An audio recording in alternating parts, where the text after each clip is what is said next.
चलो शब्दावली निकालो।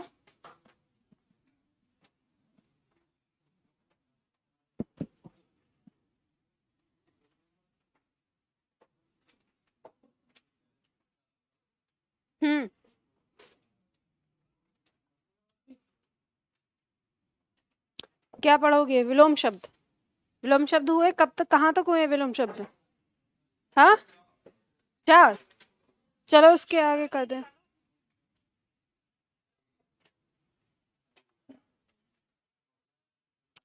Set number 4। 5 करेंगे ना? 8 हो गए तो 4 कौन बोल रहा है? आया नहीं था क्या स्टूडेंट? तो नए बच्चे के लिए तो 4 वैसे भी नहीं होगा। नए बच्चे के लिए 4 कैसे हो जाएगा? चलो अभ्यास सेट 9, पेज नंबर 38, 38। शब्द है आचार। बात करना बंद करो। शब्द है आचार। आचार का विलोम हो जाएगा अनाचार। आचार शब्द का अर्थ हो जाएगा आचरण, एक अच्छा आचरण, और अनाचार का मतलब बुरा आचरण। अच्छा मुझे ये बताइए कि कल शायद कोई परीक्षा हुई थी, किसने दी? टेस्ट पेपर लेके आए? हाँ रूम पे रह गया तो कल लेके आइएगा, ठीक है? मेरे पास आया था लेकिन जो छात्र ने भेजा है वो थोड़ा धुंधला है, सही स्पष्ट नहीं आ रहा है। तो क्वेश्चन बहुत अच्छे आए एकदम। जिसने अपनी क्लास ली होगी आराम से सारे, मतलब 80 क्वेश्चन थे, आराम से 80 क्वेश्चन बहुत आसानी से लगा सकते हैं एकदम। मतलब ऐसे थे कि जो मैं क्लास में पढ़ाती हूँ डेली, और क्लास में जिसने ध्यान दिया होगा तो अरे ये तो ऐसे ही कॉपी पेस्ट कर दिए बस। तो क्वेश्चन अच्छे आ रहे हैं, ध्यान दीजिएगा इन सब चीज़ों पे। मुझे याद आ गया ना, आचार शब्द का विलोम अनाचार दिया हुआ था, इसी से याद आया है ना। हाँ बस आपकी प्रकृति थोड़ी सी चेंज हो गई है। जैसे पहले क्वेश्चन पूछा जाता था कि आचार का विलोम क्या होगा? अनाचार। अब वो क्या पूछता है कि 4 सेट आपको दे देगा।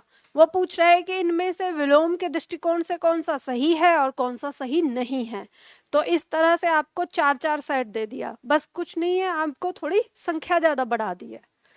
चलो नेक्स्ट शब्द है आपका अनुनासिक। अनुनासिक शब्द कहते हैं जो नाक और मुंह दोनों से हो, ठीक है? जिसका उच्चारण नाक और मुंह दोनों से होता है उस वर्ण को अनुनासिक वर्ण कहते हैं। इसका विलोम है निर्नुनासिक, जिसका उच्चारण नाक और मुंह दोनों से ना हो या जिसका उच्चारण केवल नाक से हो, उसे निर्नुनासिक कहेंगे। नेक्स्ट शब्द है आकाश। आकाश का विलोम हो जाएगा पाताल। नेक्स्ट शब्द है मग्न। मग्न माने, देखो मग्न के 2 अर्थ आएंगे। एक मग्न का मतलब होता है खुश होना और एक मग्न का मतलब डूब जाना। तो अब इसका विलोम है दुखी और ऊपर। तो दोनों ही तरह से पूछा गया। अगर विलोम दुखी आ रहा है तो उसका अर्थ लेंगे खुश होने से, और अगर ऊपर होना आ गया इसका विलोम तो डूबने से लेंगे, यानी नीचे चले जाना। मग्न कहते हैं ना जलमग्न होना, जल में डूब जाना। अगला शब्द है तृष्णा।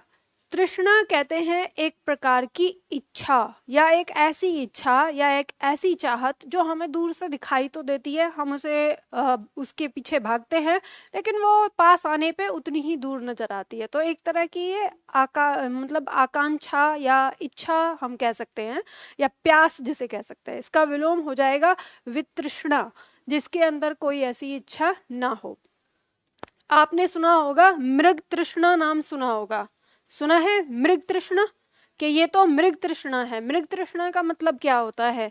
जैसे रेगिस्तान में हिरन को एक छलावा होता है, उसे प्यास लगी होती है, और जब वो रेगिस्तान में देखता है तो रेगिस्तान में क्या होता है कि दूर में रेत पे उसे ऐसा दिखता है जैसे पानी का तालाब है, और वो उसकी तरफ भागता रहता है।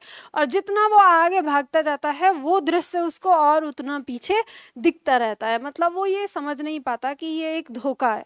तो उसी को कहा गया है कि मृग तृष्णा। जैसे आपके जीवन में कभी कोई ऐसी चीज हो जिस चीज के पीछे आप भाग रहे हो और वो मिलना नहीं है और वो सच नहीं है, तो उसके लिए कह सकते हैं कि ये मृग तृष्णा है। और तृष्णा का मतलब वही है चाहत। नेक्स्ट शब्द है वादी। वादी का मतलब होता है वक्ता या बोलने वाला। इसका विलोम हो जाएगा प्रतिवादी, जो उसके बाद बोलने वाला हो या सुनने वाला। या दूसरे जैसे हम ये वादी और प्रतिवादी शब्द जो प्रयोग होते हैं न्यायालय में होते हैं, एक पक्ष और विपक्ष, ठीक है। नेक्स्ट शब्द है हमारा कृपा।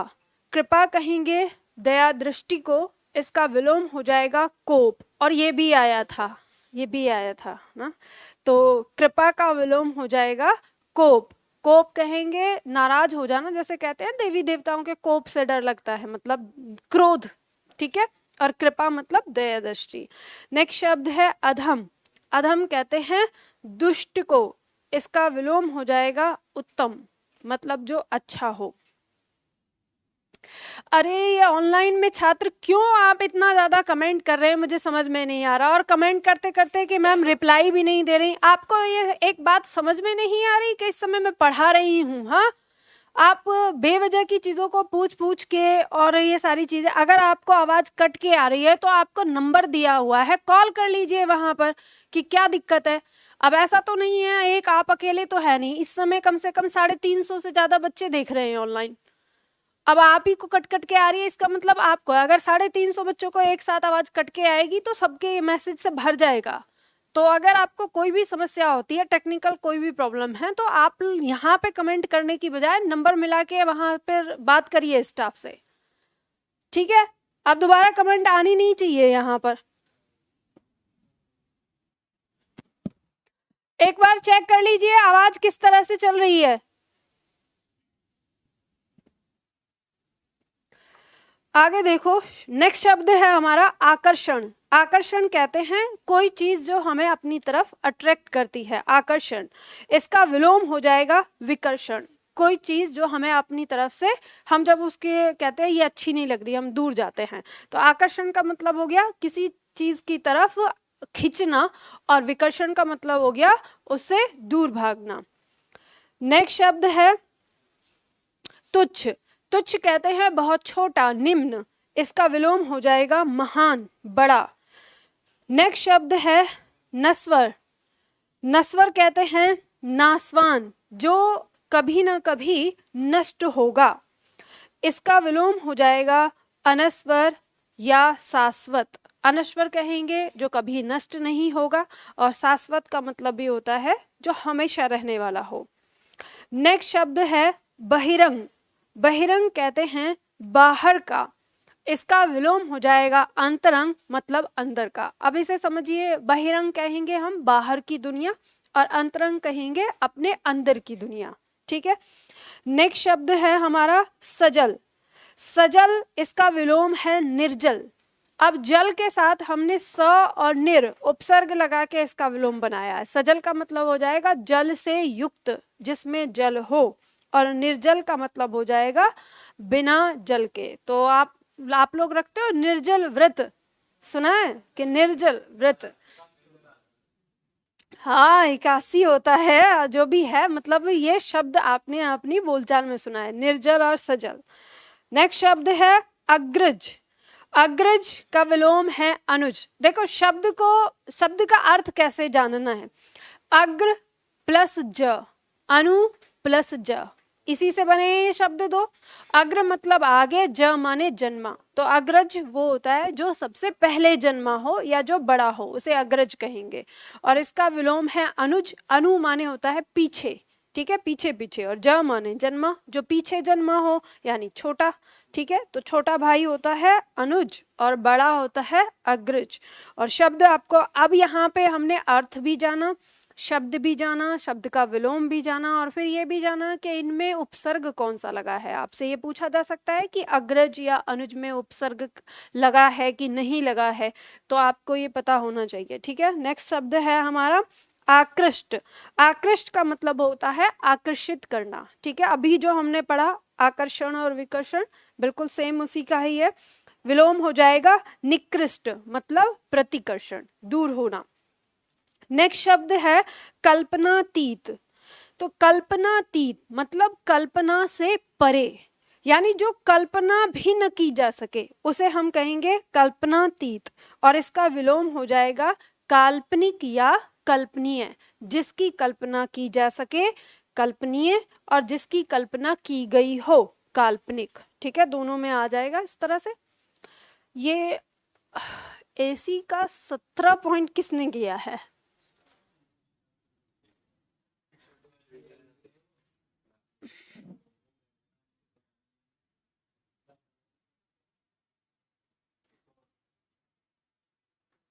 मैं तभी कह रही हूँ कि ये चल क्यों नहीं रहा है ऐसे। चलो, नेक्स्ट शब्द है हमारा रोगी। रोगी जिसमें कोई बीमारी हो, इसका विलोम हो जाएगा निरोगी, जिसमें कोई बीमारी ना हो। नेक्स्ट शब्द है पूर्ववर्ती। पूर्ववर्ती कहेंगे जो, जैसे इसका विलोम हो जाएगा परावर्ती और पूर्ववर्ती। पूर्ववर्ती का मतलब जो पहले हुआ हो, और परावर्ती मतलब जो आने वाले समय में या बाद में होने वाला हो। नेक्स्ट शब्द हो जाएगा सुबोध।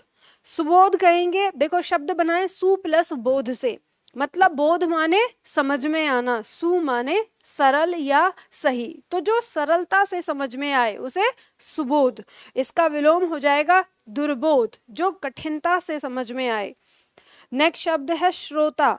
श्रोता कहते हैं सुनने वाला, इसका विलोम हो जाएगा वक्ता। वक्ता मतलब बोलने वाला। नेक्स्ट शब्द है ज्योति। ज्योति कहते हैं प्रकाश को हम कहें या उजाला को कहें, इसका विलोम हो जाएगा तम या तिमिर। एक बार तम आया है, एक बार तिमिर आया है परीक्षा में, दोनों का मतलब होता है अंधकार। ज्योति का मतलब प्रकाश हो जाएगा।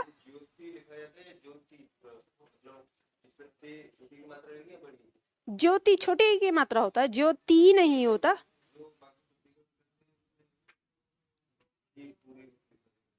एक बार चेक कर लेना, देख लेंगे कहाँ पर है, क्या कह रहे हो, है ना। क्योंकि ज्योति होता है छोटी की मात्रा ही होती है। ऐसा हो सकता है कि आपने जहाँ पे पढ़ा हो शुद्ध और अशुद्ध शब्द पढ़े हो, तो उसके दिमाग में अशुद्ध में बड़ी की मात्रा देके और शुद्ध में छोटी दे रखी हो, इसीलिए मैं आपको अशुद्ध नहीं देती हूँ। यही कंफ्यूजन हो जाता है, क्योंकि हम दोनों रूप पढ़ते हैं। उसी में है तो चेक कर लेंगे ना, अगर है तो उसको काट के सही कर लेना। हाँ, ज्योति लिखा जाएगा। ठीक है, अगर ऐसा है तो वो टाइपिंग मिस्टेक होगी। ठीक है, सही कर लेना उसे। आगे देखो, अगला शब्द है हमारा विरोध। विरोध किसी चीज की बात को नकारना, इसका विलोम हो जाएगा सहयोग, किसी का साथ देना। नेक्स्ट शब्द है निंदनीय। निंदनीय कहते हैं जिसकी निंदा की जाए, इसका विलोम हो जाएगा वंदनीय, जिसकी वंदना की जाए। नेक्स्ट शब्द है उत्पत्तिका। उत्पत्तिका कहेंगे जिसका कोई स्वामी ना हो, और ये अनेक शब्दों के लिए एक शब्द में भी आ जाएगा, लिख लेना इसको। उत्पत्तिका मतलब जिसका कोई स्वामी ना हो, इसका विलोम हो जाएगा अधिपत्यका। अधिपत्यका मतलब जिसका कोई स्वामी हो, जिसका कोई अधिकारी हो। नेक्स्ट शब्द है दिवस। दिवस कहेंगे दिन को, इसका विलोम हो गया विभावरी। विभावरी किसका पर्यायवाची है? रात का। अगला शब्द है आकलन। आकलन कहते हैं पूर्वानुमान, और इसका विलोम है विकलन। विकलन का मतलब होगा निश्चित अनुमान। ठीक है, अब दोनों में अंतर समझ लो। जैसे हमने कहा कि आकलन, इसका आकलन लगाइए, तो वो रिजल्ट पहले आया नहीं है, हमने बस उसका अनुमान लगाया है। ठीक है, जैसे कि अब कल परीक्षा हुई है तो इसकी कट ऑफ कितने पे जाएगी, इस चीज का हम क्या करेंगे, आकलन करेंगे। लेकिन जब कट ऑफ लग जाएगी तो वो क्या हो गया, वो विकलन हो जाएगा। ठीक है, नेक्स्ट शब्द है चिरायु। चिरायु कहेंगे जो बहुत लंबे समय तक जीवित रहने वाला हो, यानी लंबी आयु हो जिसकी, उसे चिरायु कहेंगे। इसका विलोम हो जाएगा अल्पायु, जिसकी बहुत छोटी आयु हो, कम आयु। ठीक है, अब मेरे साथ बोलो, मैं शब्द बोलूंगी, आपको उसका विलोम बोलना है। शब्द है आचार, अनुनासिक, आकाश, मग्न, तृष्णा, वादी, कृपा, अधम, आकर्षण, तुक्ष, नस्वर, बहिरंग, सजल, अग्रज, आकृष्ट, कल्पनातीत, रोगी, पूर्ववर्ती, सुबोध, श्रोता, ज्योति, तम तिमिर। विरोध, निंदनीय, उत्पत्तिका, दिवस, आकलन, चिरायु। बताइए मुझे उत्थान का विलोम क्या होगा? संकीर्ण का विस्तीर्ण। संकीर्ण मतलब छोटा, सिकुड़ा हुआ। विस्तीर्ण मतलब फैला हुआ। क्षणिक का विलोम शाश्वत। जंगम का विलोम स्थावर। संगठन, विघटन, घात, अनाथ, आगमन,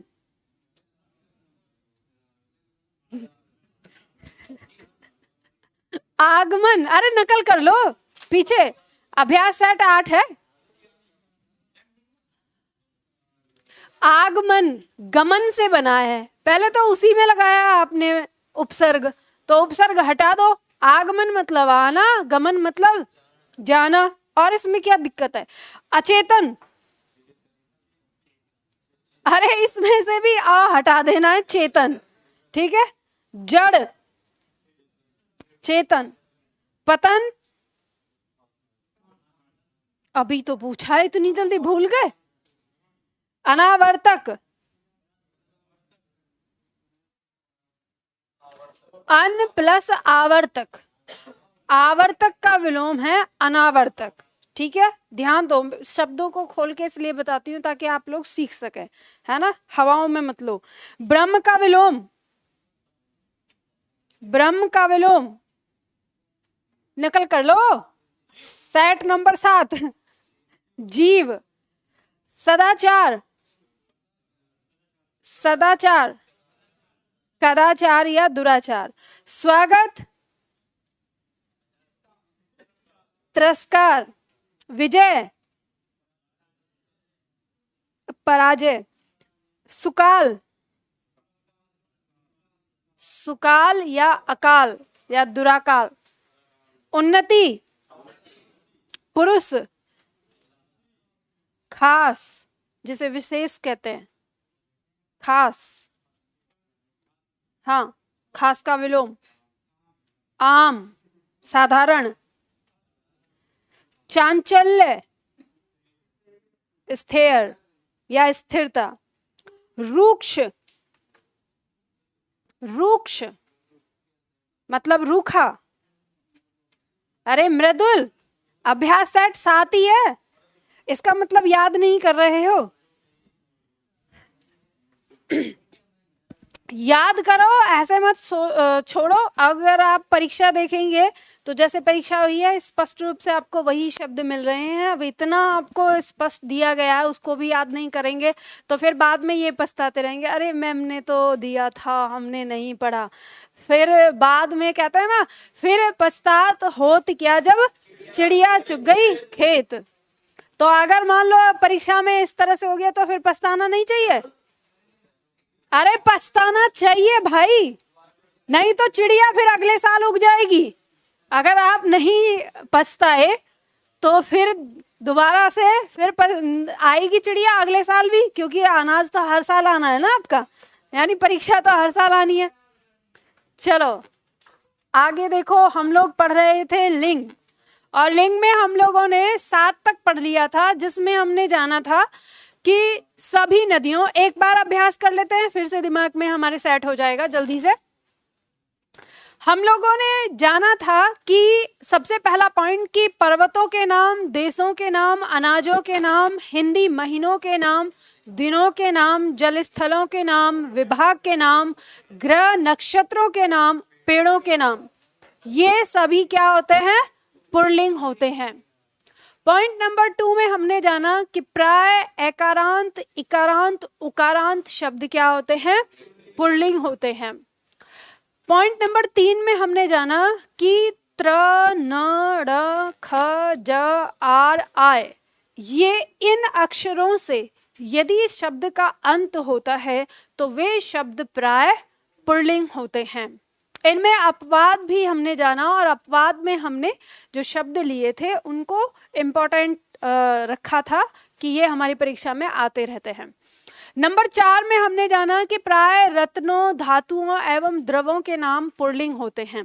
अब जैसे मान लो आपकी परीक्षा में प्रश्न आ गया कि मेरे साथ नीलम भी बाजार गई, तो इस वाक्य के अंदर जो नीलम है वो क्या है, स्त्रीलिंग है कि पुल्लिंग, स्त्रीलिंग। क्यों है स्त्रीलिंग, क्योंकि वो किसी लड़की का नाम है, ठीक है।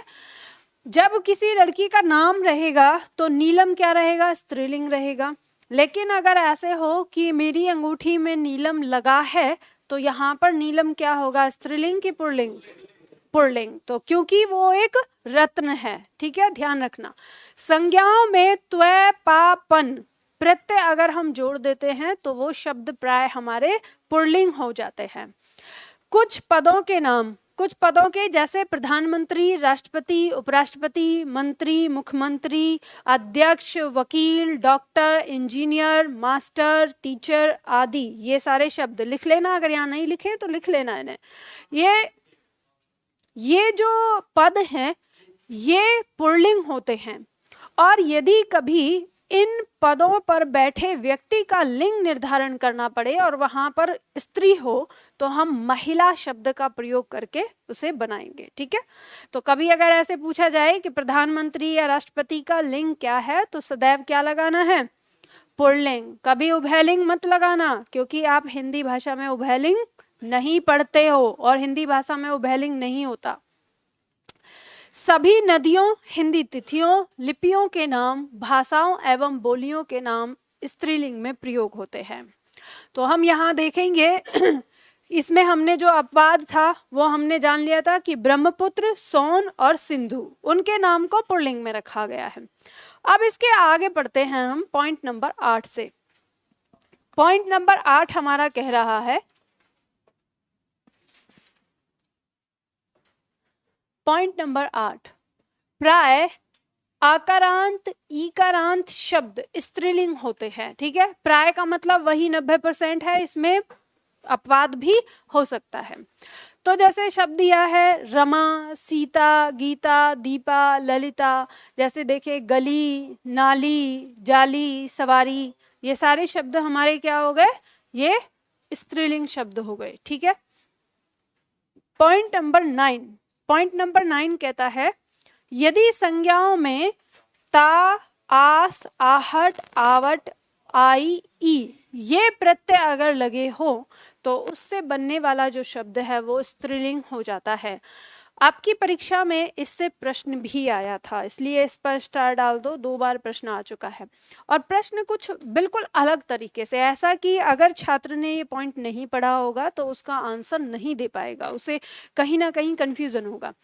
प्रश्न कुछ इस तरह से था कि निम्न में से वह कौन सा शब्द है, किस शब्द में आहट प्रत्यय लगाएं कि वो स्त्रीलिंग हो जाए, और इस तरह से दिया था। तो हर शब्द में आहट शब्द तो नहीं लग सकता, उसमें आंसर था मुस्कुराना शब्द था।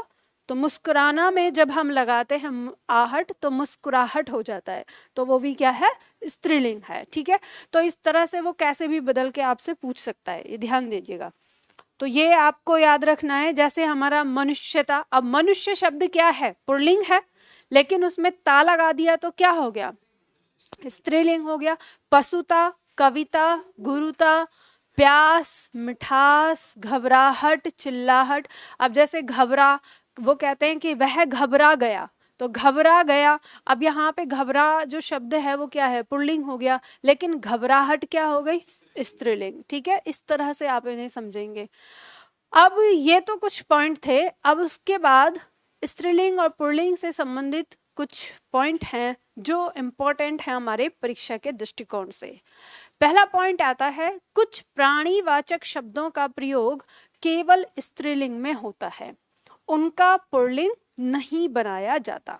अब एक बात ध्यान रखिएगा, मैंने आपको जिस दिन क्लास शुरू करी थी हमने लिंग में, मैंने आपको ये बताया था कि अगर हमारे 100 शब्द हैं और इन 100 शब्द में अगर हम ये देखें कि 50 स्त्रीलिंग और 50 पुल्लिंग हैं, तो इनमें से भी 25 शब्द हमारे ऐसे होते हैं जो केवल और केवल स्त्रीलिंग होते हैं, और 25 शब्द ऐसे होते हैं जिनका पुल्लिंग बन सकता है, और इनमें भी 25 शब्द ऐसे होते हैं जिनका स्त्रीलिंग बन सकता है, और 25 शब्द कुछ ऐसे होते हैं जो केवल और केवल क्या होते हैं, पुल्लिंग होते हैं, उनका स्त्रीलिंग नहीं होता। तो इस तरह से अब आप ऐसे ही पढ़ेंगे अपने दिमाग में इनको रखते हुए कि कुछ शब्द ऐसे होंगे जिनका स्त्रीलिंग नहीं होगा, या कुछ शब्द ऐसे होंगे जिनका कोई पुल्लिंग नहीं होगा।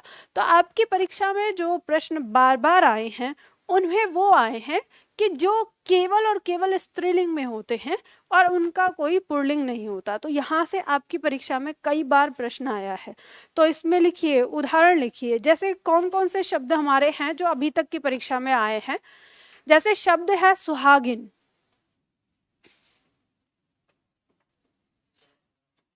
सुहागिन शब्द है, इसका कोई पुल्लिंग नहीं होता है, ठीक है।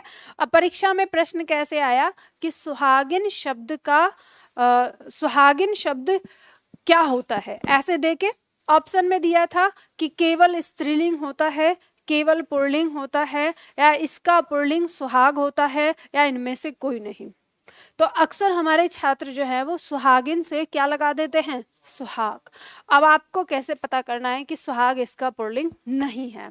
सुहागिन शब्द का क्या अर्थ होता है, वह स्त्री जिसका पति जीवित हो, शादीशुदा हो से नहीं, वह स्त्री जिसका पति जीवित हो, ठीक है, तो उसे कहते हैं सुहागिन। और सुहाग का क्या अर्थ होता है, सुहाग पति का पर्यायवाची होता है, सुहाग का मतलब होता है पति।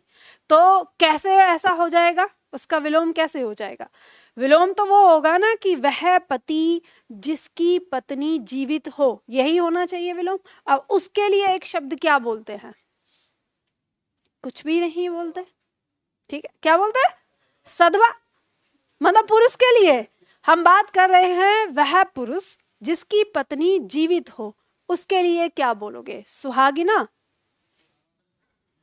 कोई शब्द ही नहीं है, अगर शब्द होता तो वो सुहागिन का क्या होता, पुल्लिंग कहलाता, ठीक है।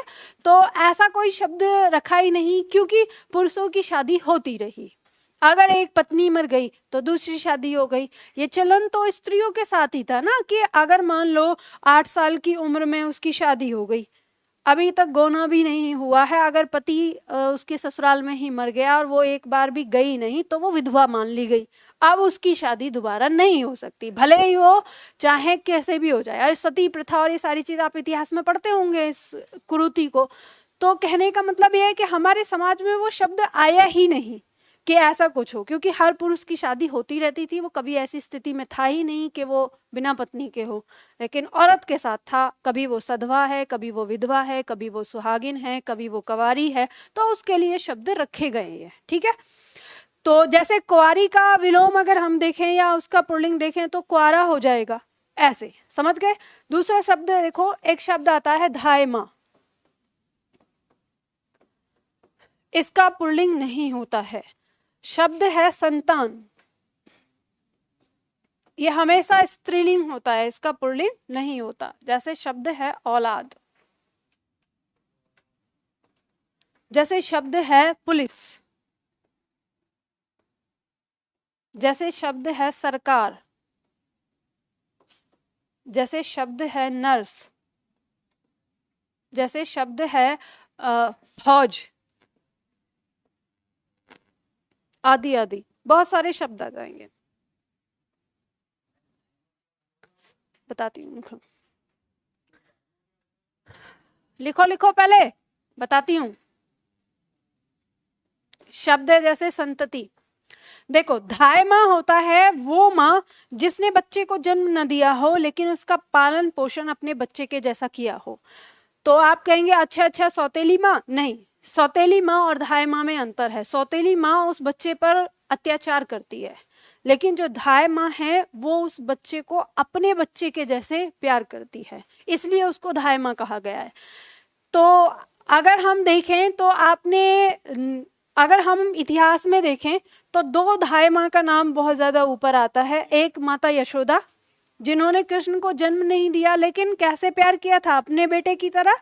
और दूसरा आता है पन्ना, सुना है आपने पन्ना का, जिसने अपनी आंखों के सामने अपने बच्चे को ही बलि चढ़ा दिया था, अपने उस पुत्र जो गोद लिया हुआ था, ठीक है, राजा के पुत्र को बचाने के लिए।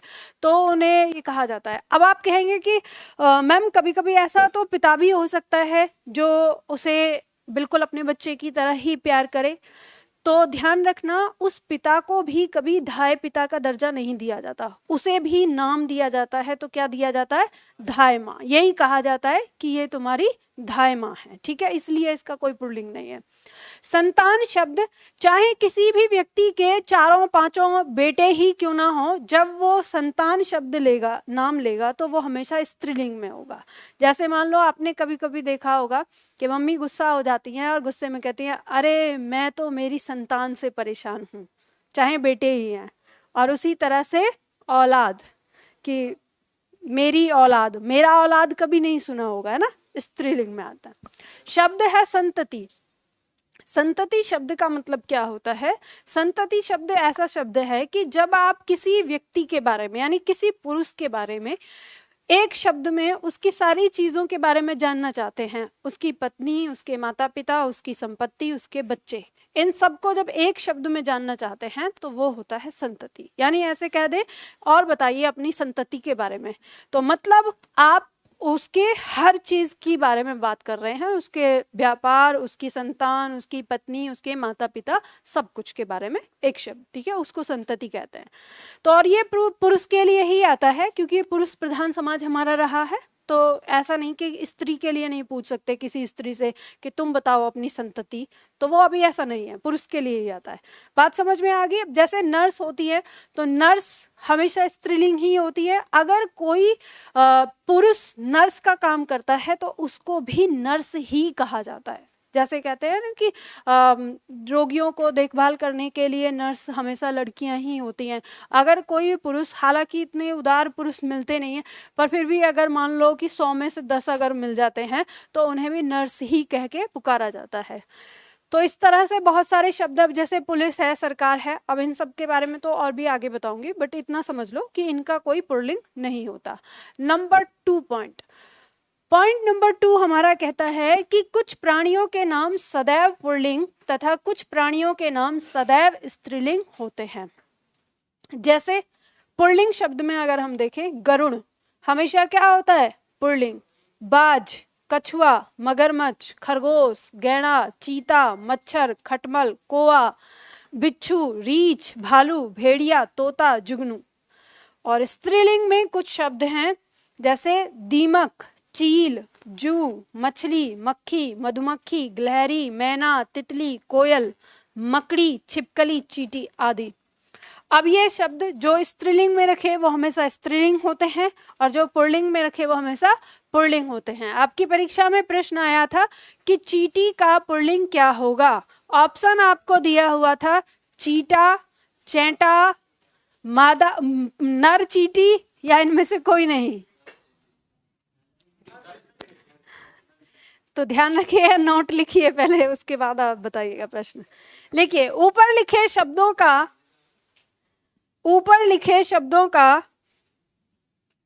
स्त्रीलिंग अथवा पुल्लिंग, ये जो नोट लिखा हुआ है ना आपका, यहां पे लिखना है। ऊपर लिखे शब्दों का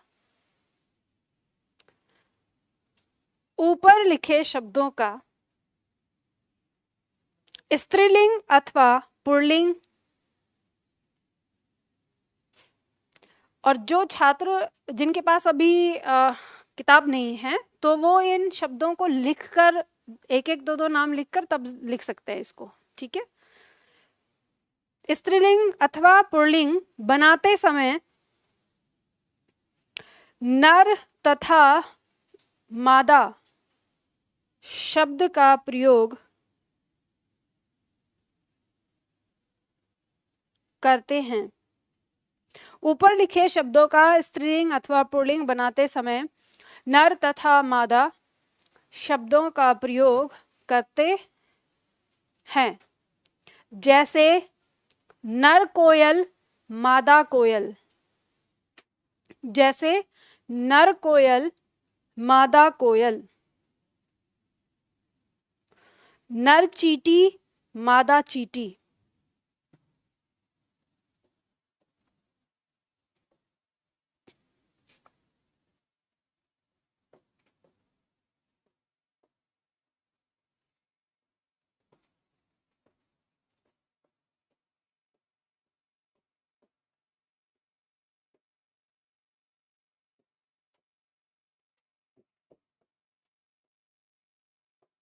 मान लो जैसे वाक्य दिया है, शब्द आपका आता है प्रश्न में कि कोयल, कोयल का विलोम बताइए, तो क्या होगा? एक बात ध्यान रखो, कोयल का जब विलोम पूछा जाएगा ना, तो आपको याद रखना है विलोम का मतलब उससे, उसके गुणों से संबंधित है। तो कोयल का विलोम, अब ऑप्शन दिया हुआ है तो पहले क्या हो जाएगा? कोआ। लेकिन अगर कोयल का आपसे पूछा जाए का इसका पुल्लिंग क्या है, तो जब पुल्लिंग पूछा जाएगा तो क्या होगा? नर कोयल। समझ गए? तो ये ध्यान रखना। अब ऐसा नहीं कि आप कभी ये बोल दें कि मान लो ऐसे पूछा गया कि कोयल का पुल्लिंग बताना है, तो आप बता दें कोआ। अभी तक तो यही जानते थे ना। और तोता का विलोम, अरे तोती तोता का विलोम पूछा है मैंने। अब तोता का विलोम अगर हम अपने उन पे आए तो मैना दिया जाता है, लेकिन अगर हम लिंग के आधार पर देखेंगे तो क्या होगा? मादा तोता। और अगर ये पूछा जाए कि तोता का पुल्लिंग बताना है, सॉरी स्त्रीलिंग बताना है, तो क्या होगा? मादा तोता। ठीक है, तो इस बात को ध्यान में रखना। अब यहाँ पर आपके बहुत सारे शब्द हैं। आपकी परीक्षा में एक प्रश्न आया था कि मगरमच्छ का पुल्लिंग, इसका स्त्रीलिंग बताना है। मगरमच्छ का स्त्रीलिंग ऑप्शन दिया हुआ था मगरमच्छी, मगरमच्छनी, मादा मगरमच्छ या इनमें से कोई नहीं। तो मादा मगरमच्छ। अब अगर मान लो जैसे चींटी शब्द आपके होता है, चींटी होता है, आप हमेशा कहते हैं कि इसका पुल्लिंग क्या है? चीटा या चेटा, जैसे भी बोलते रहते हैं। कभी आपने दिमाग में ये नहीं सोचा कि इतनी छोटी सी होती है उसको आप कहते हैं चींटी, और एक इतना बड़ा सा होता है मोटा सा, उसको बोलते हैं चीटा या चेंटा, जो भी बोलते हैं। तो आप ये बताइए कि ऐसा अब तक आपने कोई जोड़ा देखा है जिसमें मादा इतनी छोटी सी हो और उसका नर इतना बड़ा हो? वो उसके मुंह में समा जाएगी, एक बार उठा के उसने खा लिया तो वो गिटक जाएगा। हाँ, इतना बड़ा। तो इतना नर मादा का जोड़ा कभी हो सकता है? नहीं। ये प्रजाति है, ये अलग प्रजाति है चींटी की, ये अलग प्रजाति है चींटी की। जिस प्रकार से आप देखते हैं, आपने जो टाइगर है उसके बारे में सुना होगा कि ये बिल्ली की प्रजाति के हैं ना, शेर या टाइगर या बाघ जो दिखाते हैं, तो ये बिल्ली की प्रजाति के माने गए हैं। अब बिल्ली के जैसे ही दिखते हैं, अगर इनके बच्चों को देखें और बिल्ली के बच्चों को देखें तो आप कोई अंतर ही नहीं कर पाएंगे कि ये है क्या। तो और उनको आपने अंग्रेजी में बिग कैट के नाम से सुना होगा, जब कभी डिस्कवरी आप देखें और उसके बारे में कोई जानकारी, तो बिग कैट बोलते हैं वो। तो कहने का मतलब क्या है कि वो एक प्रजाति है। तो एक तरफ आप बिल्ली बोल रहे हैं, दूसरी तरफ आप टाइगर, शेर, बाघ, ठीक है, इस तरह से। तो ऐसे ही चींटी की प्रजाति होती है, उड़ने वाली चींटी, लाल चींटी, काली चींटी, ठीक है, और वो मोटी होती हैं, थोड़ी मोटी मोटी, कोई अलग अलग होती है। देखिए उड़ने वाली चींटी, हाँ, वो बरसात के मौसम में आ जाती है ना। तो खैर, ये बात आपको समझ में आ गई। तो आपके बाद ये ध्यान रखना कि चींटी का पुल्लिंग चीटा नहीं होता, तो क्या होता है? नर चींटी। ठीक है, मच्छर का भी मच्छरनी नहीं होगा, ये बात ध्यान रखना। अच्छा ये बताइए, आपने अपनी परीक्षा में ये पढ़ा होगा कि जो डेंगू होता है या मलेरिया होता है, मलेरिया के बारे में किस मच्छर के काटने से होता है? तो आप मादा एनाफ्लीज क्यों लगाते हैं? हाँ, मादा मच्छर, क्योंकि मादा मच्छर काटती है इसलिए, तो नर से नहीं फैलता। पर और एक बात और भी जान लो कि जो खून चूसता है ना मनुष्य का, वो मादा ही होती है मच्छर में। नर जो है, नर मच्छर, वो पेड़ पौधों से ही अपना पेट भरता है। तो ये ध्यान रखना कि खून चूसने वाली मादा ही है ना? तो डरना चाहिए मादा से। खैर, हम मनुष्य है, और मनुष्य एक ऐसी प्रजाति है जिसने अपनी बुद्धि बल से हर एक प्राणी को अपना गुलाम बना लिया है। तो वो उसने ये काम अपनी जाति में भी किया, उस जाति में भी आप देखेंगे। जैसे अभी हम लिंग पढ़ रहे हैं, तो इसमें मैं आपको बताती हूँ, एक पॉइंट आता है कि अगर आपको ये पहचानना है कि जो स्त्रीलिंग शब्द हैं वो किस में आते हैं, तो आप देखेंगे, हम बात करेंगे प्राय, ठीक है, समझ लेना। प्राय शब्द जो आता है, प्राय शब्द का मतलब हो गया 90%, हम बात कर रहे हैं, 10% इसमें अपवाद हो सकता है। तो प्राय आप देखेंगे, आप ऐसा वॉच करना, जिस शब्द के पीछे ताकत आपको दिखेगी वो शब्द अक्सर आपको स्त्रीलिंग मिलेगा। जैसे सरकार, भले ही सरकार में कोई स्त्री ना हो, एक भी, सारे पुरुष ही हैं, लेकिन जो सरकार शब्द है वो क्या है? स्त्रीलिंग है। जैसे न्यायपालिका, ताकत है उसके अंदर। जैसे कार्यपालिका, जैसे मंत्री परिषद, जैसे हम देखते हैं फौज, जैसे सेना, जैसे पुलिस। तो ताकत है जिसके अंदर, वो स्त्रीलिंग शब्द आते हैं अक्सर। अब एक बात ध्यान रखना, जो शक्ति शब्द है, शक्ति शब्द के अंदर ये स्त्री है, यानी स्त्रीलिंग में आ रहा है। हम मनुष्य ने क्या किया, बस दिमाग लगा के कर दिया। अगर आप देखेंगे पूरी प्राणियों में जितनी भी प्रजाति हैं, सब में जो मादा प्राणी है वो सबसे ज़्यादा ताकतवर होता है। आपको इतना डर बैल से नहीं लगता जितना डर गाय से लगेगा अगर आपने उसके बच्चे को छेड़ दिया तो। आप एक बार छेड़ के देखना, जो गाय आपको बहुत सीधी लगती हो ना, कि कहते हैं अरे ये तो बिल्कुल गाय है, आखिर उसको गाय क्यों कहा जाता है? क्योंकि जब ये सींग उठाएगी फिर छोड़ेगी नहीं, वैसे सीधी है चुपचाप जब तक कुछ नहीं बोल रही। तो ऐसे बोलते हैं ना कभी कभी किसी स्त्री के बारे में, ये तो गाय, सींग वाली गाय है, मतलब सीधी है कहने में, देखने में, पर सीधी है नहीं। तो ऐसे आपको अगर लगता हो कि कोई गाय बहुत सीधी है, तो बस उसको दिखाते हुए एक बार उसके बछड़े को 2-3 थप्पड़ मार देना, उसको दिखाते हुए कि देख तेरे बच्चे को मार रहे हैं। उसके बाद आप कहीं भी चले जाना, उसे जब मौका मिलेगा, जब वो खुली हुई होगी और आप अगर दिख गए, तो फिर वो बदला लेगी। ये आता है। अब जैसे मान लो आप देखें, अगर डॉग में देखें, तो डॉग में जो फीमेल डॉग होती है उससे डर लगता है। अगर नागिन में देखें तो नागिन से डर लगता है, ठीक है। और ऐसे ही आपके मच्छर, तो मादा मच्छर ही कांड करती है, चाहे डेंगू फैलाए या मलेरिया, ठीक है। हाँ,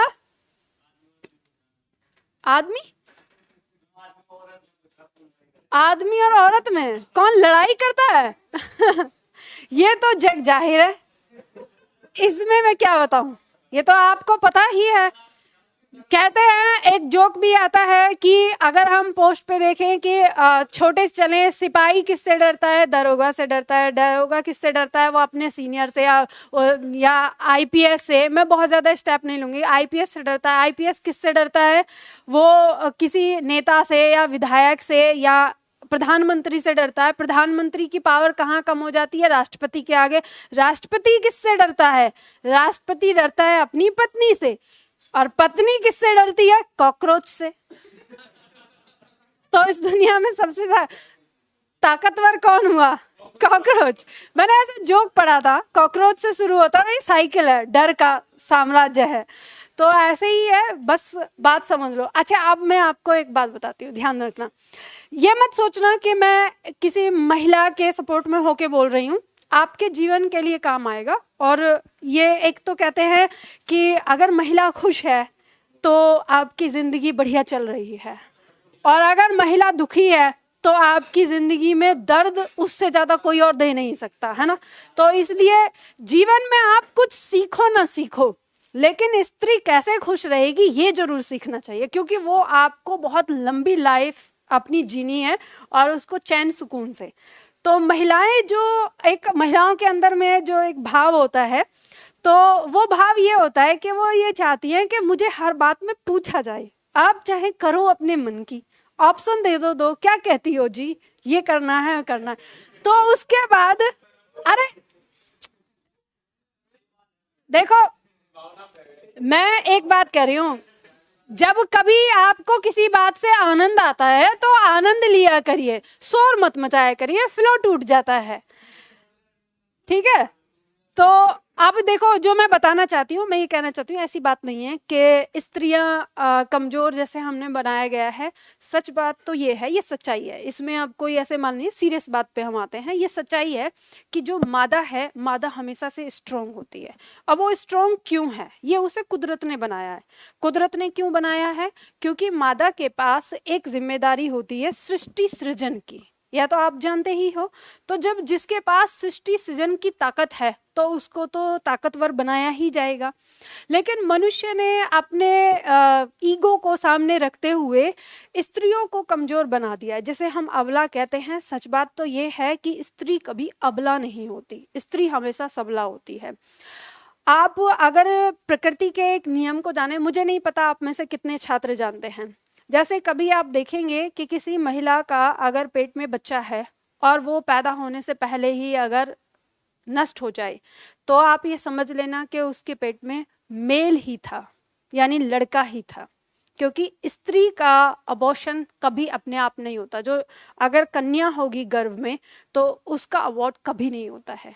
ये डॉक्टर भी कहते हैं, ये मानते हैं, चाहे आप कितनी दवाइयाँ और ये सब भी ले लें, अगर एक जब उसमें लिंग निर्धारण हो चुका है उसके बाद बहुत मुश्किल हो जाता है, नहीं होता, प्राकृतिक रूप से कभी नहीं होता है। क्यों? उसे शक्ति वहीं से मिली। अब जब बच्चा पैदा होता है तो उसमें अगर फीमेल बच्चा पैदा हुआ तो उसकी अगर हम आसपास देखें तो कोई, फिर अब वर्तमान समय में तो भाव बदल गए हैं, क्योंकि पुरुषों ने चीज़ों को समझना शुरू कर दिया है, उन्होंने ही उसका विरोध करके आगे बढ़ाया है। अगर हम अपने गांव देहात की तरफ जाएं तो हमें आज भी पता चलता है कि स्त्रियां जब होती हैं, लड़की अगर पैदा हुई है तो कोई उसकी देखभाल नहीं होती, वो ऐसे ही पलती है, बड़ी होती है। और लड़कों के लिए पता नहीं क्या क्या, नज़र उतारना और ये करना, बहुत ध्यान के, इतनी जल्दी जुकाम हो गया, इतनी जल्दी। और लड़कियों को तो ऐसे फ्री छोड़ दें, हो जाए मर जाए, बीमार होकर मर जाएगी, किस्सा कटेगा, है ना। लेकिन अब वो आप लोग गांव से आते हो तो आपको ये बात पता होगा। तो आप ये सोचने वाली बात है, जब 10 साल या 8 साल या 5 साल का बच्चा हो जाता है, दोनों मेल और फीमेल, तो हमारे घर वाले जो हैं ऐसे हमारी परवरिश करते हैं कि अगर लड़के को चोट लग गई और वो रोने लगा तो उसको क्या कहा जाता है? तू लड़की है जो रो रहा है। तो अब सबसे पहला दिमाग में ये जाता है हमारे जो बच्चा होगा कि इसका मतलब लड़का नहीं रोता है, लड़की रोती है। एक तो पहले उसको यहाँ से उसका बचपन खराब कर देते हैं, मतलब पूरी जवानी या पूरी जिंदगी खराब कर देते हैं कि लड़का रो नहीं सकता। भाई लड़का क्यों नहीं रो सकता? आप लोगों ने ये भी सर्वे सुना होगा कि जो हार्ट अटैक होता है वो पुरुषों में ही होता है, कभी महिलाओं में नहीं होता। कारण क्या है? क्योंकि महिला के अंदर कभी भी दर्द आता है वो रो लेती है और रो के उसको निकाल देती है, लेकिन पुरुष अपनी आंखों में आंसू ला नहीं सकता, वो सारा दर्द जो है वो झेलता है। अब जब हमारे अंदर इमोशंस आते हैं तो हमारे अंदर हार्मोन्स निकलते हैं, और हार्मोन्स जब निकलेंगे तो सीधा सीधा वो कहाँ जाते हैं? हमारे हार्ट में, क्योंकि हार्ट ही जो रक्त है वो सारी ध्वनियों में फैलाता है, जितनी हमारी ध्वनियाँ हैं। तो वो सारा हार्मोन्स एकदम से किस पे आता है? हार्ट पे, और हार्ट कमज़ोर होता है। लेकिन स्त्रियां क्या करती हैं? उस हार्मोन्स को आंसू बना के निकाल देती हैं, तो मजबूत हो जाती हैं। तो ज़िंदगी में अगर कभी ऐसा लगे आपको कि कभी दर्द है तो रो लेना चाहिए। ये जो सिखाया गया है ना कि पुरुष नहीं रोते, ये नहीं होते, ये बकवास वाली चीज़ है। फिर जब वो लड़की छोटी से बड़ी होती है, लड़कियों को सिखाया जाता है कि तुम घर से बाहर नहीं जा सकती क्योंकि तुम लड़की हो, तुम्हें दुपट्टा रखना है सर पे। भाई दुपट्टा रखने वाली चीज़ जो होती है कि सर ढक के रखना है, ये लड़की को ही क्यों सिखाया जाता है, लड़के को क्यों नहीं? क्योंकि उसे अब ट्रेनिंग दी जा रही है कि तुम कमज़ोर हो, और लड़के को ट्रेनिंग दी जा रही है कि तुम स्ट्रांग हो। ये और इस तरह से कि लड़का अगर पति पत्नी को मार सकता है लेकिन पत्नी पति को नहीं मार सकती। ये सारी चीजें दी क्योंकि पता है जिस दिन पत्नी ने मारना शुरू कर दिया तो सत्ता ही पलट जाएगी। तो ये धीरे धीरे जो एक हमारे समाज ने नियम बना दिए, इन सारे नियमों से फिर ये डिसाइड कर दिया कि स्त्री इतनी अबला है कि पहले पुरुष उसको उसकी देखभाल करेगा, फिर भाई उसकी देखभाल करेगा, फिर पति उसकी देखभाल करेगा, और फिर उसके बाद पुत्र देखभाल करेगा। और ये हमारे समाज ने एक ऐसा ढांचा बना दिया कि उसे इन चारों रिश्तों में बंध के रहना पड़ेगा। अगर और जो स्त्री इन चारों रिश्तों में बंध के नहीं रहती है तो उसको समाज अलग न जाने क्या क्या कहता है, वो आप जानते हो। मेरा मुद्दा ज़्यादा विस्तार से नहीं जाना। मेरा मुद्दा कहने का मतलब ये है कि अपने जीवन में, आप जैसे विद्यार्थी हो आप, तो इस बात को समझ लो कि हम कोई बड़े और छोटे या ताकतवर या कमज़ोर नहीं हैं। लाइफ में एक बात याद रखना, स्त्री और पुरुष ये दो शब्द हैं, आपने इनके पर्यायवाची पढ़े होंगे। एक पर्यायवाची शब्द होता है अर्धांग और अर्धांगिनी, पढ़ा है? क्या मतलब होता है अर्धांग का? अर्धांग का मतलब होता है आधा अंग, आधा हिस्सा। तो याद रखना, इस सृष्टि का जो एक पूर्ण संपूर्ण है, तो उस संपूर्ण के 50% ये हैं और 50% ये हैं। और जब 50% की बात होती है तो बराबरी की बात होती है, ठीक है? ना कोई कम है ना कोई ज़्यादा है। याद रखना, जीवन में अकेली स्त्री भी कुछ नहीं कर सकती और इस जीवन में अकेला पुरुष भी कुछ नहीं कर सकता। दोनों एक दूसरे के आधार हैं, दोनों एक दूसरे का सहारा है। हाँ, ऐसे समझ सकते हो कि मान लो स्त्री को जिम्मेदारी दी गई कि तुम्हें घर पे रह के घर पे व्यवस्था करनी है, घर को संभालना है। पुरुष को जिम्मेदारी दी गई कि तुम्हें बाहर से कमा के लाना है, तुम्हें चीज़ों को जुटाना है। अब मान लो कि घर में अगर ऐसी स्थिति आ जाए कि कोई महिला भी अगर कमा रही है या जॉब कर रही है, तो इस पुरुष को फिर ये समझ जाना चाहिए कि अब घर के कामों में मेरी भागीदारी भी उतनी ही हो जाती है जितनी कि स्त्री की है। तो ये कभी मत सोचना कि ये काम स्त्री का है या पुरुष का है, हमको सिखाया जाता है वैसा। तो वो ट्रेनिंग उसलिए दी गई थी जब आधा हिस्सा पत्नी को संभालना, आधा हिस्सा पुरुष को संभालना। लेकिन आजकल क्या हो गया, महिलाएं भी जॉब पे आ रही हैं, शायद हमारी नीड भी हो रही है। तो ऐसी स्थिति में कभी भी अपने दिमाग में ये मत सोचना कि खाना बनाना या कपड़े धोना या झाड़ू पोछा करना, घर को संभालना, राशन लाना, ये सिर्फ लड़की का काम है, मेरा काम नहीं है। तो संभालना है। वैसे आजकल जो छात्र बाहर पढ़ते हैं शहर देहात में, तो मैंने देखा है कि बहुत ऐसे पुरुष हैं जो इस बात को बहुत अच्छी तरह से समझते हैं और सहयोग देते हैं। तो ये मत, गांव वाली प्रथा पे मत चलना। आप लोग जिस समय रह रहे हो, सीखने का मौका है। याद रखना, जिंदगी में पत्नी आएगी, चुपके से कान में बता देना मुझे खाना बनाना आता है। देखना फिर क्या वो आपको कहती है, अरे वाह, संडे में एक दिन खाना बना के खिला दोगे ना, तो पूरे 6 दिन आपको जाने कितनी कितनी अच्छी चीजें खिलाएंगी। खैर चलो, वापस आते हैं हम अपने। क्या जी? तो बना दो, क्या दिक्कत है?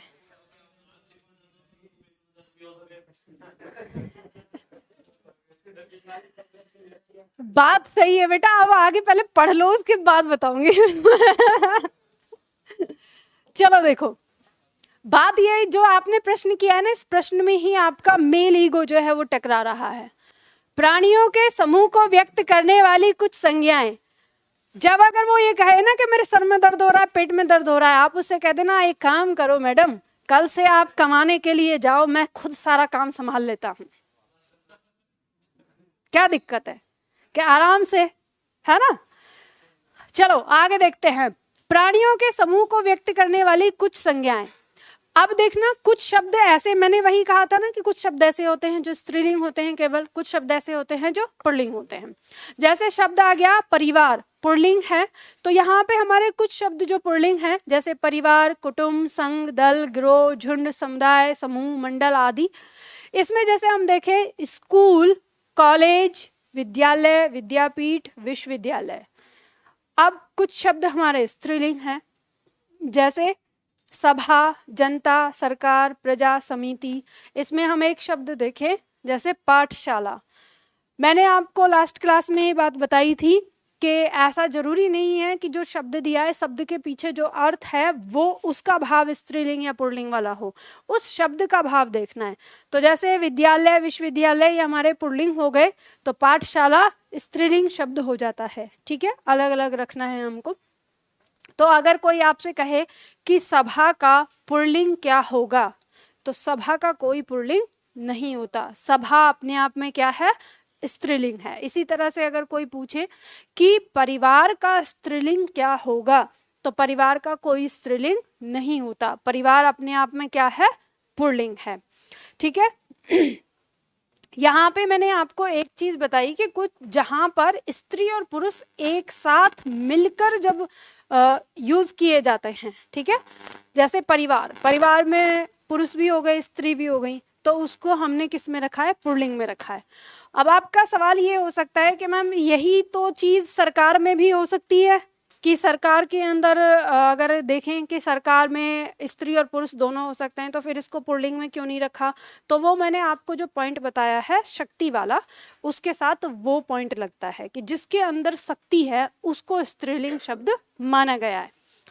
अब जब हम लोग व्याकरण बना रहे थे संस्कृत से हिंदी का, तो उसमें कुछ शब्द जो हमने लिए संस्कृत भाषा से हिंदी भाषा के अंदर, तो कुछ शब्द संस्कृत में या तो पुल्लिंग थे या उभयलिंग में थे या स्त्रीलिंग में थे, और जब वो हिंदी में आए तो उनका लिंग परिवर्तित हुआ। तो आपकी परीक्षा में यहाँ पर कुछ प्रश्न आ जाते हैं, ये पूछा जा सकता है कि संस्कृत का ये शब्द जो ये था, हिंदी में इसका लिंग क्या है। ठीक है, तो जैसे महिमा शब्द है, संस्कृत में ये क्या था, पुल्लिंग हुआ करता था। आत्मा संस्कृत में पुल्लिंग हुआ करता था। देह पुल्लिंग हुआ करता था। तो अब हिंदी भाषा में ये तीनों ही क्या हो गए, स्त्रीलिंग में आ गए। तो यहाँ से प्रश्न बन सकता है कि आत्मा जो पुल्लिंग था संस्कृत भाषा में, हिंदी में कौन सा लिंग है। ठीक है, बात करें हम देवता, संस्कृत में स्त्रीलिंग माना जाता था लेकिन हिंदी में उसे पुल्लिंग माना गया है। ठीक है, विजय संस्कृत में पुल्लिंग होता है और हिंदी में स्त्रीलिंग। मृत्यु संस्कृत में क्या होता है, पुल्लिंग, और हिंदी में स्त्रीलिंग। किरण, समाधि, राशि संस्कृत में तीनों पुल्लिंग माने गए हैं और हिंदी में स्त्रीलिंग हो गए हैं।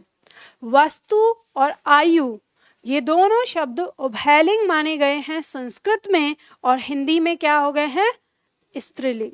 ठीक है, अब जैसे मान लो अगर आपको हिंदी में मतलब अगर लिंग भी पहचान करने, अब ये कैसे हुआ था, वहाँ से हमने हिंदी के अंदर दो ही लिंग रखे, स्त्रीलिंग और पुल्लिंग।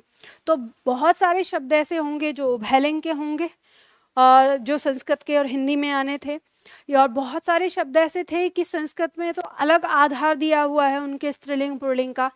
तो जब हिंदी में हमने इनको स्त्रीलिंग और पुल्लिंग में बांटा तो इनका एक आधार लिया गया। एक आधार तो ये जो मैंने बताया कि जिस शब्द के पीछे शक्ति का बोध होगा उस शब्द को हम किस में रखेंगे, स्त्री में रखेंगे। दूसरा आधार लिया कि जिस शब्द के पीछे यानी उसके अर्थ के पीछे शब्द के, अगर वो शब्द कोमलता का अनुभव करता है, सुंदरता का अनुभव कराता है, पतला होना या चिकना होना या मुलायम होना, सुकून देने वाला हमें बोध कराता है, तो उन शब्दों को किस में रखा गया, स्त्रीलिंग में। और जिस शब्द से हमें मोटा होना उसका या खुरदरा होना या जैसे बेकार सा या कहते हैं ना कि ऐसा कष्ट पहुंचाने वाला, इस तरह की उसकी प्रकृति रही तो उसको पुल्लिंग में रखा गया। जैसे मान लो हम यहाँ देखें शब्द आता है हमारा जीवन। जीवन शब्द को पुल्लिंग में माना गया है। पूरी उम्र भर कष्ट देता है, ठीक है, पुल्लिंग हो गया। अब मृत्यु को स्त्रीलिंग माना गया है हिंदी में। इसके बाद सुकून मिल जाता है, सारे कष्टों से निवारण, ठीक है। तो मृत्यु को क्या माना गया है, स्त्रीलिंग।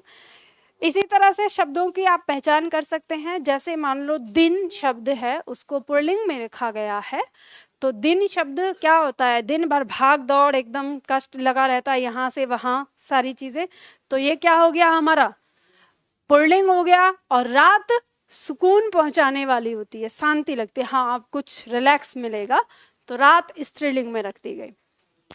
नेक्स्ट पॉइंट आता है कि प्राय पुल्लिंग शब्द में प्रत्यय जोड़कर स्त्रीलिंग शब्द बनाए जाते हैं, ठीक है। कई बार ऐसा आता है कि प्रत्ययों की मदद से हम लिंग चेंज करते हैं, तो प्रश्न कैसे भी आ सकता है, आपको ये ध्यान रखना है।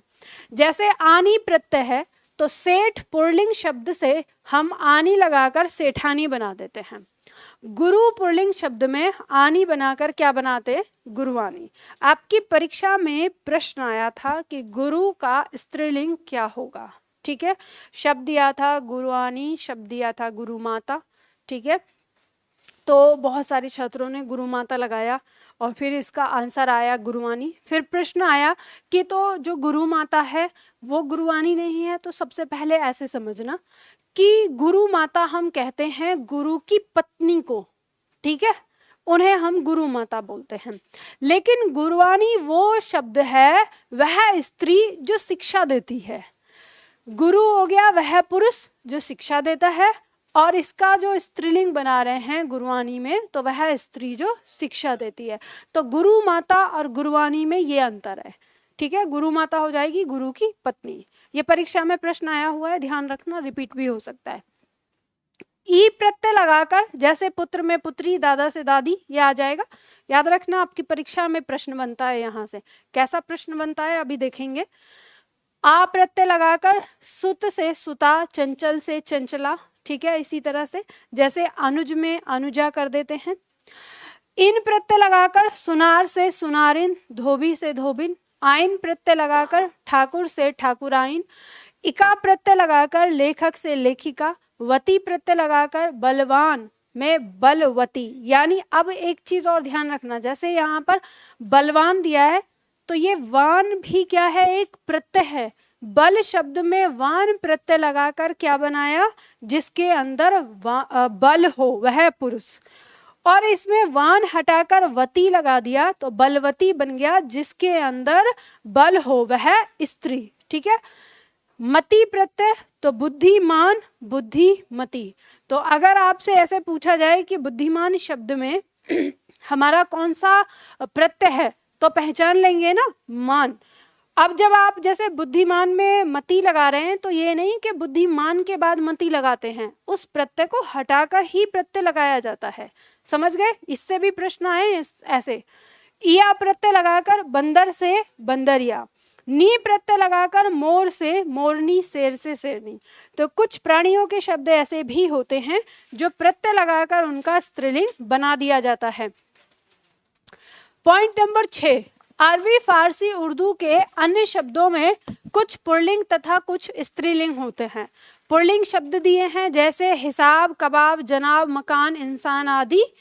स्त्रीलिंग में कुछ शब्द दिए हैं जैसे दुकान, सरकार, दीवार, दवा, हवा आदि। अब एक बात ध्यान रखिएगा कि यहाँ पर आपके पास न केवल लिंग शब्द पहचानना है, आपके पास यहाँ दूसरा शब्द और मिलता है कि हिंदी शब्द कौन सा है और उर्दू शब्द कौन सा है। आपकी परीक्षा में आते हैं ये, तो अरबी फारसी के शब्द आते हैं। तो अगर आपसे किसी ने पूछ लिया कि हवा किस भाषा का शब्द है, तो आप पहचान लेंगे ना कि उर्दू भाषा का शब्द है हवा। और अगर पूछ लें कोई तो हिंदी का शब्द क्या होगा हवा के लिए, वायु, ठीक है।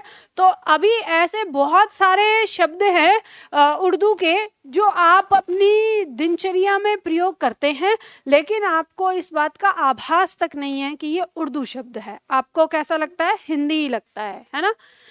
तो ये शब्द देखना। इसके बाद फिर आगे दिया है अरबी, फारसी, उर्दू के त अंत वाली संज्ञाएं प्राय स्त्रीलिंग होती हैं।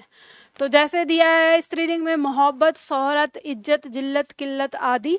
तो ये त लगा हुआ है, तो आप ये इससे पहचान कर सकते हैं। तो स्त्रीलिंग के बारे में तो पता ही चला, साथ ही साथ ये पता चला कि ये सारे शब्द जो हैं वो हमारे क्या हैं, उर्दू भाषा के शब्द हैं। अंग्रेजी शब्दों में कुछ शब्द पुल्लिंग तो कुछ स्त्रीलिंग होते हैं। तो पुल्लिंग शब्द दिया है और स्त्रीलिंग शब्द दिया है, तो इसमें आप ये पहचान कर सकते हैं कि ये अंग्रेजी शब्द है, ये भी आपकी परीक्षा में पूछा जाता है। आगे दिया है कुछ सब्जियों, खाने पीने के सामानों, किरानों की चीजें, बर्तनों, वस्त्रों के नाम पुल्लिंग तथा कुछ के सदैव स्त्रीलिंग होते हैं।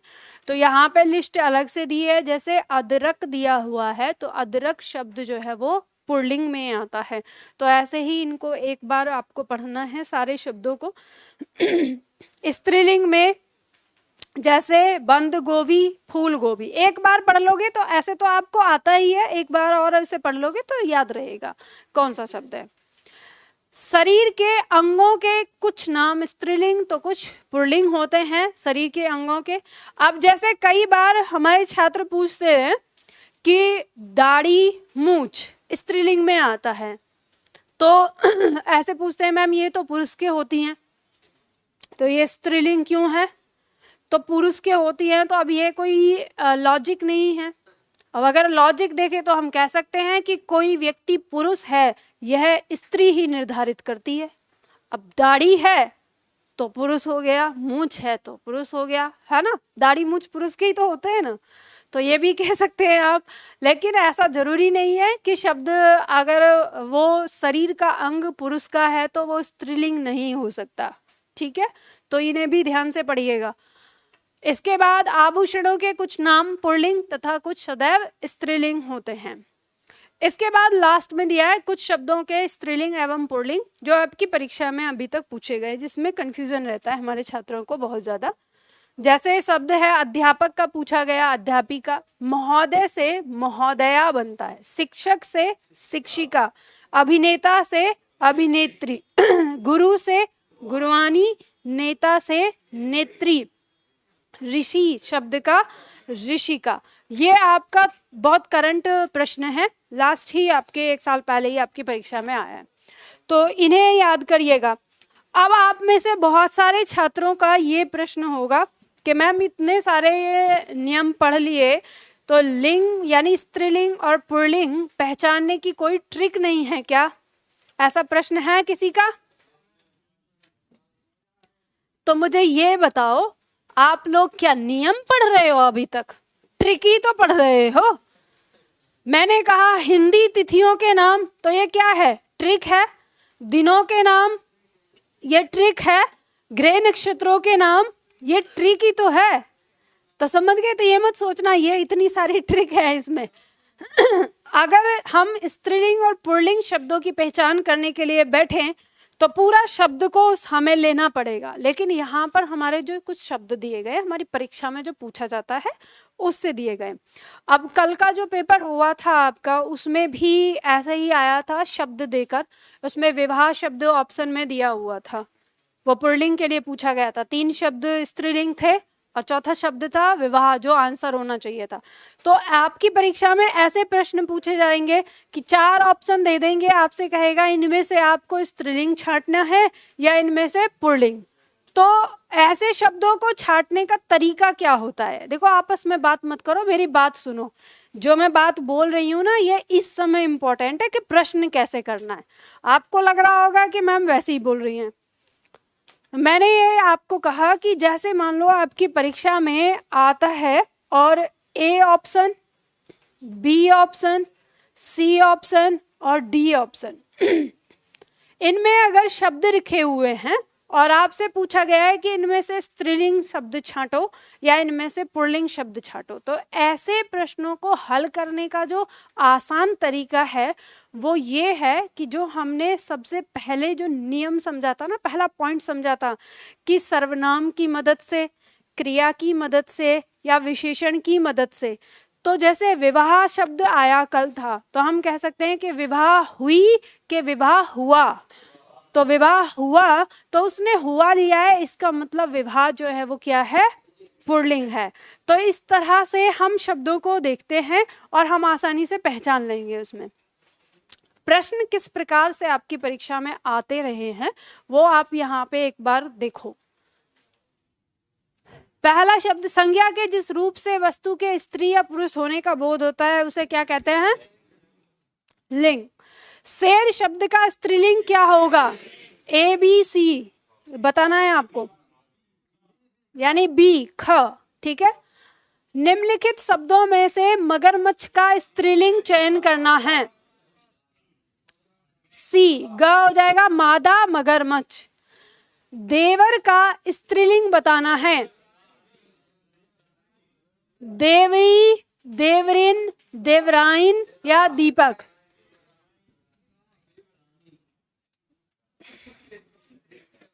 देखो ध्यान रखना, एक ऑनलाइन में छात्र ने ये पूछा था कि जो देवरानी है क्या ये नहीं होगा? तो ध्यान रखिए, देवराइन या देवरानी दोनों में से कोई सा भी होगा। ठीक है, तो ये आप देख सकते हैं। अब यहाँ जो प्रश्न है यहाँ पे देवरानी ऑप्शन में नहीं है, यहाँ क्या है? देवराइन है, यानी आइन प्रत्यय लगाकर बनाया है। ठीक है, तो इसका आंसर क्या हो जाएगा? सी हो जाएगा। तो दोनों ही शब्दों से हम पुकार सकते हैं, देवराइन या देवरानी। ठीक है, हाँ जी, दोनों नहीं आएंगे क्योंकि एग्जामिनर को भी तो पता है ना कि दोनों ही शब्दों से पुकारा जाता है। अब ये सब आपने अलग अलग है, और अगर मान लो कभी ऐसी स्थिति हो कि आ जाए तो आपको देवराइन लगाना होगा। क्यों? क्योंकि हम हिंदी पढ़ रहे हैं। अब देवरानी और देवराइन ये तो बोलचाल के आधार पर बना लिया गया है, लेकिन हिंदी में अगर देखें तो हिंदी में वो प्रत्यय लगाकर बनाया जा रहा है। तो जो प्रत्यय लगाकर बनाया जा रहा है आप उसको ही सही मानेंगे, क्योंकि देवरानी में प्रत्यय क्या लगा है? अरे वाह,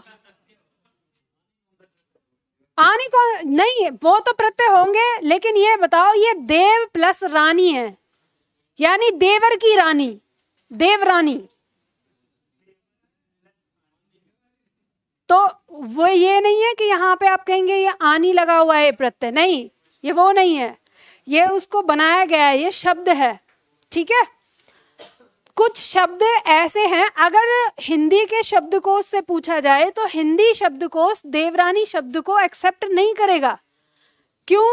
क्योंकि ये बोलचाल का शब्द है और ये उस नियम से नहीं बन रहा है। तो इस बात का ध्यान रखिए। ठीक है, ये बना है जैसे हमने रानी शब्द जो लगाते हैं उस आधार पर। अब एक बात बताइए आप लोग, जैसे आप घर पे रहेंगे, मैंने आपको ये समझा दिया कि चींटी का विलोम या कहें चींटी का पुल्लिंग क्या होता है? नर चींटी होती है। पुल्लिंग पूछ रही हूँ ना, नर चींटी। लेकिन ये मैं गारंटी से कह सकती हूँ, आप में से कोई छात्र आम बोलचाल में नर चींटी का प्रयोग नहीं करेगा। जब भी बोलेगा देख चीटा जा रहा है वहां पर, यही कहेगा, या उसका उल्टा कि चीटी है, अभी इसका पुल्लिंग क्या है? तो चीटा ही। हाँ, आपने याद जरूर कर लिया परीक्षा के लिए। तो ये क्यों? क्योंकि आपकी ये बोलचाल में आ गया है। अगर मैं आपसे पूछूं कि बिल्ली का पुल्लिंग क्या होगा, तो आप में से अधिकांश अभी भी छात्र कहेंगे कि बिलौटा या बिल्ला। लेकिन मैंने अभी थोड़ी देर आपको पहले बताया कि बिल्ली का नर बिल्ली होगा।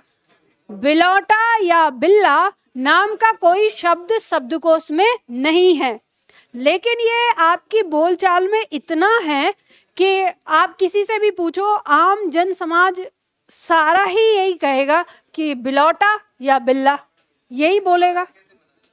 हाँ, जिस प्रकार से मास्टर का मास्टरनी और टीचर का टीचरनी ये जो बनाया गया, और वकील का वकीलनी आम बोलचाल में ऐसे ही बना है।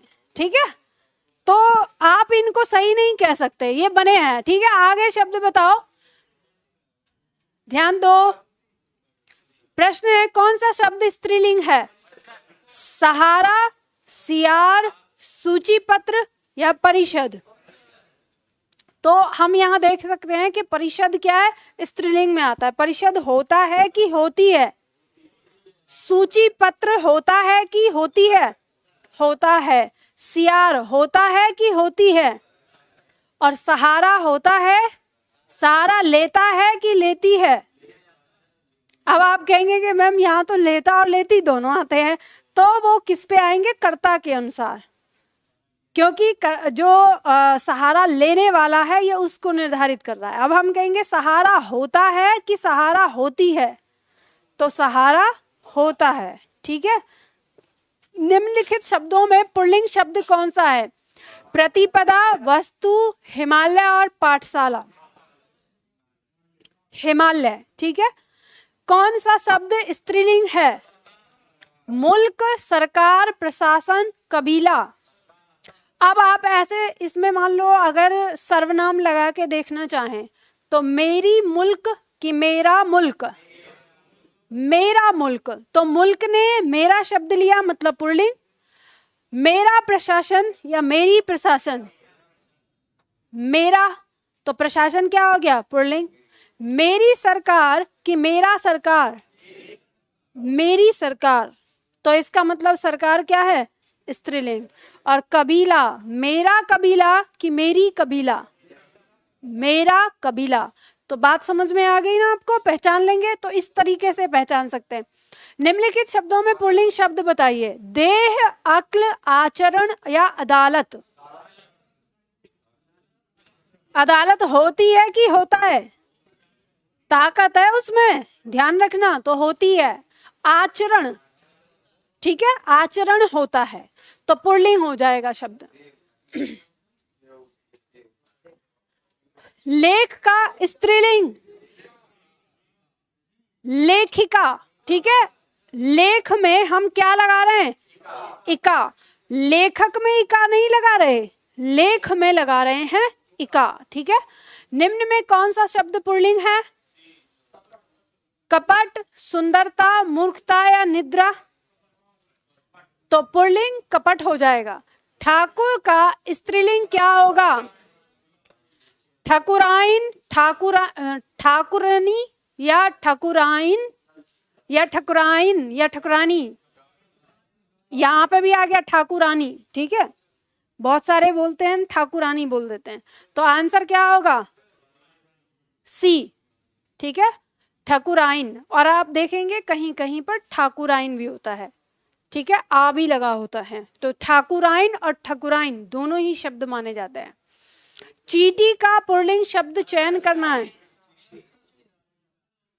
नेत्री शब्द का पुल्लिंग नेता। सुंदर शब्द का स्त्रीलिंग क्या है? अब देखो शब्द, अब प्रश्न की प्रकृति को समझो। सुंदर शब्द का स्त्रीलिंग बताना है। अब आप ऐसे देखेंगे तो सुंदर शब्द का कोई स्त्रीलिंग नहीं होगा, सुंदर अपने आप में पुल्लिंग होता है। लेकिन आप ये खोजेंगे कि क्या सुंदर शब्द में कोई भी प्रत्यय लगाकर कोई शब्द बनाया जा सकता है?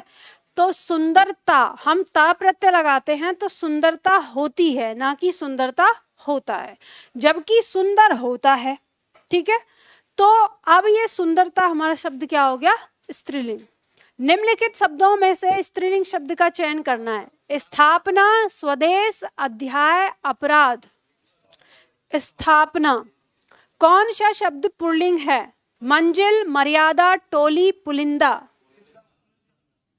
पुलिंदा कहते हैं ना, वहां पर तो इन चीजों का पुलिंदा बना हुआ है, तो पुलिंदा हो जाएगा पुल्लिंग। निम्नलिखित में कौन सा शब्द स्त्रीलिंग और पुल्लिंग दोनों हैं? वार, मार, धार, हार। हार आपको पता है दोनों में होता है। हार होती है तो मतलब उसका अर्थ हो गया पराजय, और हार होता है मतलब गले का हार। पुल्लिंग शब्द का चयन करना है। संतान, आक्रमण, शक्कर, सब्जी। आक्रमण। शक्कर होता है कि शक्कर होती है? गुड़ होता है, शक्कर होती है। ठीक है, अगर आप गलत प्रयोग करते हो तो अब से सीख लो। कवि शब्द का स्त्रीलिंग रूप है। A B C D. सी कवयित्री। पुल्लिंग शब्द का चयन करना है। औलाद, चाकू, बाजू, नाक। चाकू। निम्नलिखित शब्दों में से प्रियतम शब्द का स्त्रीलिंग रूप बताना है। प्रियतमा। निम्न शब्दों में से एक शब्द बहुवचन पुल्लिंग है। घोड़ा, लकड़ा, लड़का, वस्तु और कान। कान। कान पुल्लिंग है अपने आप में और बहुवचन है। ठीक है, बहुवचन क्या होता है, कैसे होता है, इसके बारे में तो हम कल समझेंगे, कल की जो हमारी क्लास होगी। आज हम इतना ही करेंगे। छोटी ई की मात्रा आएगी, ये ध्यान रखना। नहीं सॉरी, बड़ी ई की मात्रा आएगी, छोटी ई की नहीं।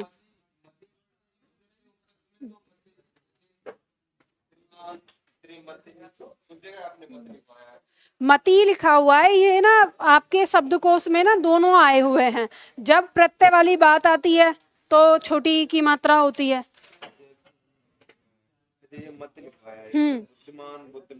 बुद्धिमती, श्रीमान श्रीमती हो जाएगा। हाँ,